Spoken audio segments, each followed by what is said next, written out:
میں لیاقت علی بھٹا بات کر رہا ہوں۔ وزیرآباد سے ایک اسٹیشن پہ میں بطور پریزائڈنگ ڈیوٹی کرتا رہا ہوں۔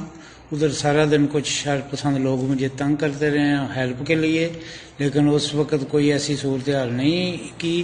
شام کو جب رزلٹ کا ٹائم ہوا ہے، میں جا رہا ہوں اپنے دفتر مکمل کر کے جمع کرانے کے لیے، ادھر سے مجھے کچھ لوگوں نے اغوا کیا ہے، میں تھیلا چھینا ہے، میری اندھیرے میں لے جا کے دھمکیاں دی ہیں، پسٹل ان کے پاس تھے، گنیں تھیں، میری تصویریں بنائی ہیں، پھر دھمکیاں دیتے رہے ہیں ہماری بات مان جاؤ تو بچ جاؤ گے، ہماری بار بار یہ کہتے رہے ہیں۔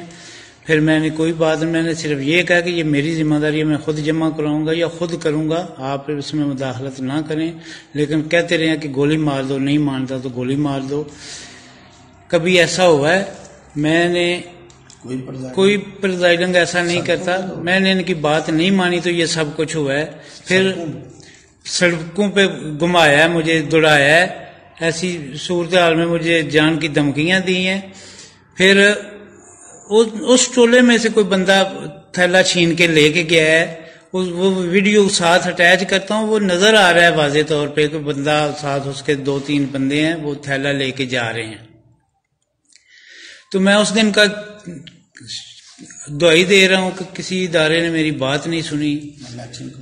الیکشن کمیشن کو میں نے اپلائی کیا ہے تو ابھی تک کوئی کارروائی نہیں ہوئی۔ مجھے میری جان کو اب بھی خطرہ ہے، میرے بچوں کو دھمکیاں مل رہی ہیں، اسی لوکیشن میں میرا گھر ہے۔